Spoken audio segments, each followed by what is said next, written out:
Queridos padres, queridos alunos, queridos amigos, só para mandar para vocês todos um pequeno áudio de ano novo, desejando a todo mundo que 2023 seja um ano, enfim, mais pacífico, mais alegre, mais firme na fé do que o ano passado. É um ano difícil para todos nós aqui na Europa, especialmente com a guerra enfim, são tempos de tempestade, né? São tempos, inclusive, de um certo medo, todos nós sentimos isso. Mas eu estava vendo uma entrevista ontem do arcebispo Genswein, secretário do Papa Bento, e ele estava contando que uma vez ele chegou para o Papa Bento, nos últimos anos já, ele já estava, já era emérito, e justamente chegou para ele com essa questão. Enfim, né? As coisas estão tão difíceis, olha as coisas na igreja, que vergonha, que dificuldade, e onde é que está o Senhor, né? O Senhor não está dormindo, nos deixou, nos abandonou. E ele disse que o Papa Bento, como era muito típico dele, muito modesto, né? Muito sereno, sorriu um pouco assim, esse sorriso típico que ele tinha, e disse: o Senhor precisa dormir um pouquinho também? E sorriu, claro, né? Meio maroto, e disse: mas ele está sempre conosco, ele está no barco, ele não está longe do barco, né? Mesmo quando o barco está no meio da tempestade, o Senhor está lá conosco, no barco, e ele vai acordar e ele vai acalmar a tempestade. Portanto, o segredo é não ter medo, né? Como os apóstolos tiveram, nós temos também, é muito normal. Inclusive muitos são, né? Isso mostra que a gente ainda tem sanidade mental, mas logo que a gente pensa um pouco com a razão e com a fé, a gente vê que quantas vezes na história, né, a igreja e o mundo passaram por épocas terríveis. Claro que a nossa época tem coisas específicas, mas outras épocas tiveram também. Portanto, vamos em frente. Eu queria só contar, como desejo de bom ano novo, algumas anedotas que aqui se contam sobre o Cardeal Ratzinger, ou Papa Bento, porque, claro, ele é daqui, né? Ele é dessa região. Eu moro aqui na Baviera. Ele nasceu numa cidadezinha a umas 2 horas daqui, na fronteira com a Áustria, e é uma cidadezinha tão pequenininha, a gente não acredita isso no Brasil, mas existem muitas na Europa, né? Que ela não tem nem uma vendinha para você comprar um pão, uma água, nada. A cidade é só uma rua, mas uma ruazinha assim muito pequenininha, em curva. Tem uma igrejinha que nem paróquia é uma capela de uma paróquia maior. E enfim, né, umas casinhas e um cemitério, mais nada. Hoje em dia tem um restaurantezinho e umas lojinhas, porque claro, foi a cidade onde ele nasceu, mas no tempo dele não tinha absolutamente nada, nada. Ele não podia comprar um pão na cidade, né? Muito pequenininha. Na verdade, ele nasceu ali, mas um pouco por acaso, porque o pai, como a gente sabe, era policial e tinha, portanto, vários, enfim, né, postos diferentes em outras cidades. Mas ele viveu sempre na sua infância nesse meio assim muito rural aqui da Baviera. A gente conhece bem a biografia, né? A família era uma família muito modesta. A mãe, inclusive, antes de se casar, os pais casaram tarde. A mãe era cozinheira num hotelzinho típico desses hotelzinhos, né, que tem aqui tanto nessa região dos Alpes, muito turística. E, enfim, o pai era um policial. Na verdade, quando o Papa nasceu, o pai já era meio chefe de polícia, mas chefe só assim, nessa cidadezinha, né? Não era absolutamente uma pessoa importante. Inclusive, na época do nazismo, o pai justamente procurou não subir na carreira, muito pelo contrário, procurou e conseguiu postos muito sem importância para que ele pudesse, por um lado, manter o emprego e assim, né, manter o sustento da família, mas por outro lado não estar envolvido em nada político. Nessas cidadezinhas muito ermas, claro, não chegava muito a política, né? Então eles conseguiram passar a guerra de certa forma assim, no anonimato. E o resto da biografia do Papa a gente conhece bastante, vale a pena, uma biografia muito simples, era um homem realmente muito simples, muito ao contrário do que se fala, né? Todo mundo que o encontrou fica chocado com a caricatura que se faz dele na imprensa, caricatura feita pelos inimigos, né, da igreja, inimigos, enfim, da fé. Ele era exatamente o contrário, um homem cheio de bom humor, cheio de humildade, cheio de simplicidade, totalmente veraz, né, sem medo, embora extremamente tímido quase, né? Eu encontrei uma vez em Navarra e é exatamente a impressão que a gente tinha, a vontade que a gente tinha era quase de ter assim um pouco pena dele, né? Aquele senhor, no tempo que eu encontrei ainda era um cardeal muito forte, mas depois mais velhinho, né? A gente dá o braço, muito o jeito que o Papa Francisco sempre tratou também, a gente via nesses vídeos quando ele se encontrava, o Papa Francisco sempre tratava ele mesmo como uma pessoa querida, né? A quem a gente dá a mão, a quem a gente, apesar do enorme respeito pelo seu intelecto, pela sua santidade, mas era uma pessoa extremamente modesta. E claro, as pessoas aqui contam muito. Ele teve aqui no mosteiro uma vez. O meu mosteiro é a 1 hora de Munique, né, mais ou menos, e é um mosteiro muito antigo, tem uma certa tradição. E a nossa diocese aqui, embora seja uma diocese pequena, de Eichstätt, é uma diocese muito histórica, tem 1.200 anos de história. Então, claro, ele como cardeal de Munique teve aqui algumas vezes e visitou o nosso mosteiro, tem umas fotos das irmãs mais velhas com ele, né?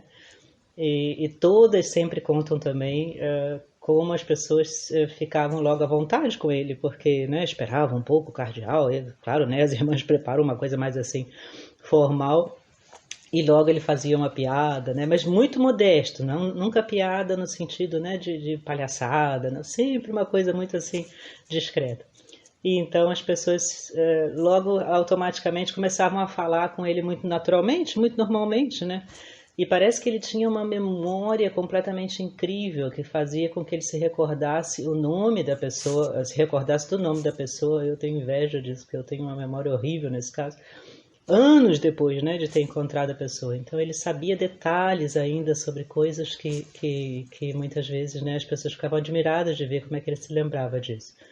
E um padre também que veio pregar o nosso retiro, ele é superior dos passionistas, né, São Paulo da Cruz, aqui na Alemanha. Mas é também uma pessoa muito simples, e ele estudou em Regensburg, que é uma cidade muito grande aqui perto, onde o cardeal Ratzinger, antes de ser cardeal, foi professor.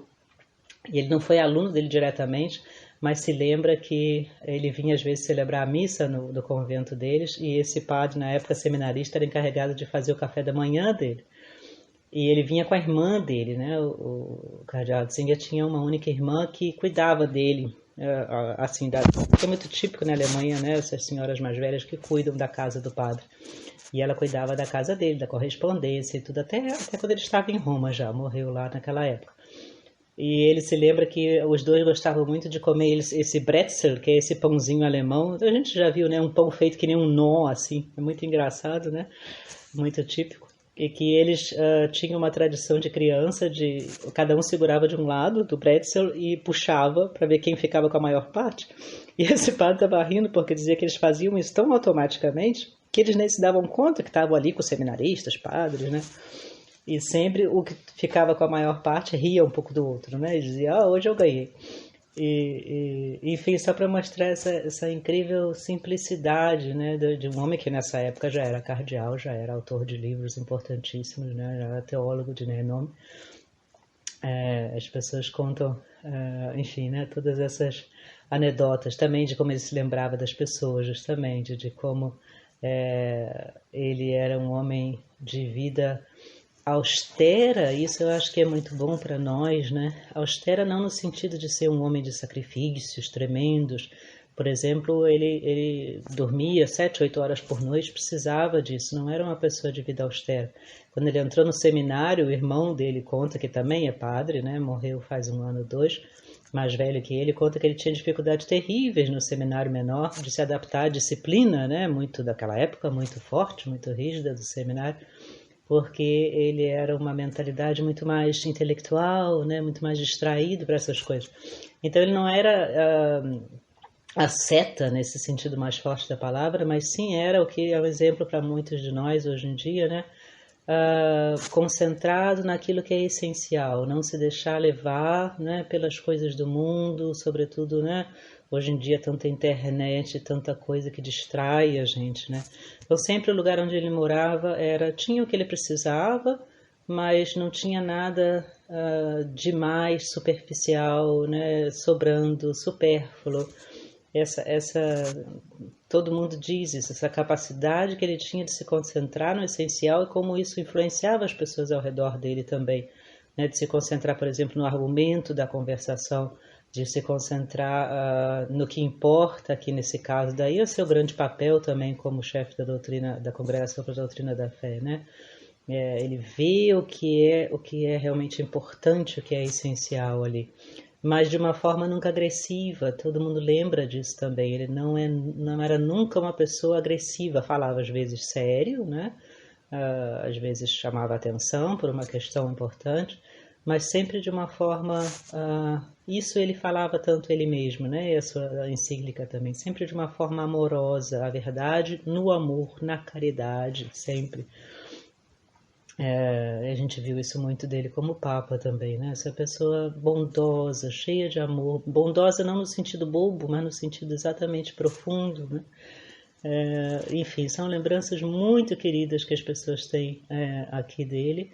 E claro, todo mundo aqui na Alemanha, que tem a igreja na Alemanha, anda numa crise muito grande, vocês devem escutar aí no Brasil, mas é uma crise, por um lado, esperada, né? A igreja na Alemanha sempre teve essas crises, e é uma crise de um grupo, né? A imprensa dá a ideia de que isso é a igreja na Alemanha inteira. Não é, absolutamente. O problema é que essas pessoas saem no jornal porque falam alto, né? Porque criticam, como todo bom herético, né? Tem que sempre falar alto e é charmoso, né? Enquanto que a grande maioria das pessoas que são fiéis e boas não estão preocupadas com isso, nem estão interessadas em aparecer, como exatamente era o Papa Bento, né? Ele estava quieto, não aparecia, se escrevia, era uma coisa modesta. E claro, o grande público se engana com isso, muitas vezes, mas isso se enganou com Jesus Cristo, com Nosso Senhor, né? Se enganou com os santos. As pessoas têm que ter olhos de ver para poder ver a verdade. Então, as pessoas aqui, a grande maioria delas, estão muito a rigor felizes, né? O que eu escuto de comentários é sempre: foi uma morte que, enfim, né, condiz com o que ele foi, uma morte e o enterro que realmente respondem àquilo que na realidade ele foi, essa pessoa discreta, modesta, santa, sem dúvida nenhuma, santa, pessoa que sofreu muito. Aqui na Alemanha enfim, né, quantidade de agressões inclusive malvadas, perversas, justamente desse pequeno grupo contra ele, é enorme, né, violentíssima. Mesmo agora depois de morto, continua a gente ouvindo daqui e ali se a gente, né, estiver prestando atenção. E no entanto se manteve sempre, como, né, várias pessoas que conheceram de perto dizem, sereno, não se deixou levar, não se deixou intimidar, mas não se escondeu, não se protegeu, respondeu quando foi necessário responder, né? Ele tem até um processo aberto aqui na justiça contra ele pela aquela questão da diocese de Munique, né? Que levantou-se toda uma hipótese de que ele teria ajudado um padre pedófilo e coisas assim, o que não corresponde à realidade. Ele respondeu aquele processo, mas também não se deixa levar, não se deixa intimidar, não responde o que os outros querem, né? Não tem medo, que eu acho que é, talvez, pelo menos para mim, a grande mensagem que ele deixa nesses dias. Não ter medo, né? Jesus está na barca conosco. Sim, a tempestade está lá, as ondas estão lá, Jesus está dormindo, ou parece que está dormindo, mas ele está lá, né? Confiar em Deus e fora toda a sua gigantesca produção teológica, enfim, né? Filosófica, que vai ficar para os séculos na igreja. Me parece, né, quase certo que ele seja proclamado, provavelmente mais na frente, na história, doutor da igreja. Mas fora isso, a santidade pessoal dele, né, uma pessoa extremamente humilde, extremamente verdadeira, veraz, corajosa, sem medo. E me parece que ajuda muito a gente também, sobretudo nós religiosos, sacerdotes, a entender que a santidade é possível hoje em dia, mesmo no meio da tempestade, ou talvez exatamente por causa da tempestade. E por outro lado, que a santidade é o normal, a santidade não é o anormal, né? Essa é uma lição tão bonita também de São José Maria Escrivá e outros santos. Ser santo é, a rigor, ser normal, né? Não é fazer uma coisa, enfim, dificílima, né? Fora de si. Ser santo é ser aquilo que Deus pede a gente a cada hora. E é isso que é difícil para a gente, porque a gente é cheio de orgulho, né? Cheio de preguiça, enfim, os pecados que a gente conhece que sempre foram os mesmos, né? e a gente quer aparecer, e a gente quer fazer alguma coisa especial, né?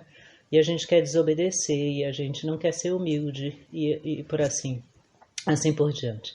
E eu acho que essa é a grande mensagem, vamos dizer assim, pessoal, que o Papa Bento deixa para nós, seus filhos, que conheceram esse grande homem, de que a santidade não é uma questão de teologia, né? Não é uma questão no sentido de fazer coisas grandes e novas, é uma questão pessoal de ser humilde, de ser bom, de confiar na verdade, de confiar em Deus, de não ter medo, né? De falar quando tiver que falar, de cumprir a missão da gente. Cada um de nós tem a sua missão. A dele foi de ser, enfim, cardeal e papa. A nossa é, né, de ser talvez um pároco, de ser aqui uma monja no mosteiro. Cada um de nós tem a sua missão. Deus está conosco no barco e a nossa preocupação deve ser simplesmente, né, de ser fiel a isso até o final. Só para terminar, tem a introdução, estava lendo agora há pouco um livro de um aluno dele, de doutorado, um padre irlandês, que estudou com ele, fez o seu doutorado com ele em Regensburg, quando ele era professor aqui. E a introdução do livro se chama A Coragem de não ser perfeito, a coragem de ter, reconhecer as próprias falhas. E eu li aquilo meio interessada, porque me parecia uma expressão assim, fora do contexto, né? Porque ele está um livro sobre o Papa Bento, que começa assim, me pareceu que o sujeito seria talvez meio crítico e tudo, né? Mas não, absolutamente, era um grande amigo dele, um grande discípulo dele, e o argumento dele é muito interessante, porque o que ele diz é justamente que o Papa Bento, na época que ele o conheceu ainda cardeal, quer dizer, ainda professor, depois cardeal, era exatamente isso, era uma pessoa na qual se via imediatamente, né, uma capacidade intelectual fora do comum, e portanto se esperava, e ele cita outros professores, né, por exemplo, Karl Rahner e outros grandes teólogos aqui com quem esse padre estudou, e ele diz, a gente ficava esperando, né, que ele fosse esse homem que entra assim muito formal, como outros eram, né? Ele conta, o Karl Rahner vinha para a universidade no Mercedes, né? Era gente com a qual você não podia falar normalmente, né? Você tinha que pedir audiência. E a gente estava esperando então esse Ratzinger e todo mundo assim meio, né, com medo. E para começar ele chegou de bicicleta, ele vinha de bicicleta para a universidade. O professor Ratzinger, né, vinha de bicicleta para a universidade. Depois ele convidava geralmente os alunos que estavam mais próximos dele, que faziam doutorado com ele, sempre tomar um chazinho na casa dele uma vez por semana. A irmã dele preparava um chazinho com bolo bávaro e eles iam lá, comiam, e tocavam piano juntos e davam risada e conversavam. E depois ele diz justamente, a gente reparava imediatamente que ele não estava absolutamente preocupado em ser perfeito. Perfeito no sentido técnico, né? Não no sentido da santidade.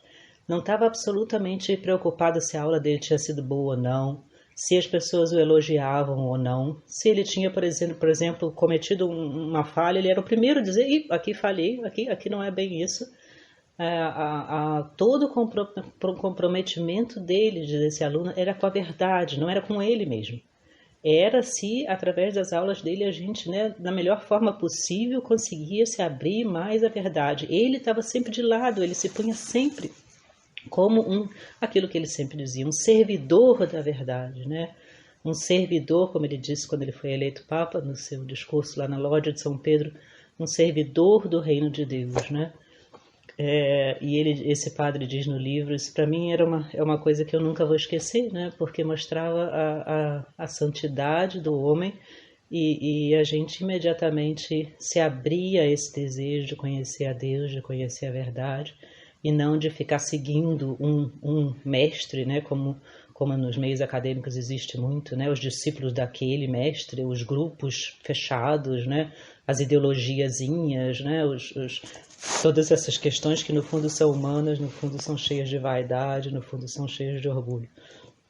Então, enfim, só para mandar para vocês lembranças nossas aqui, desse grande Papa alemão, desse grande Papa bávaro, que certamente, né, saiu desse mundo para entrar na história como um dos grandes pontífices da história da Igreja, e sobretudo grande pela sua santidade. Daí provavelmente, né, a sua teologia ser tão cheia de valor, porque, como diz São Tomás de Aquino, é uma teologia feita de joelhos, é uma teologia feita a partir da oração, que é justamente o perigo, né, da igreja alemã hoje em dia, querer fazer uma teologia sem Deus quase, né, se isso fosse possível. Então vamos ficar cheios de alegria, cheios de ânimo. Ele intercede por nós lá do céu, está vendo os nossos problemas, Jesus está na barca e Ele também. Vamos em frente. Um grande, grande abraço para todos. Aos padres eu peço a bênção, peço que rezem também por nós. E se Deus quiser, nos encontramos em breve. Grande abraço.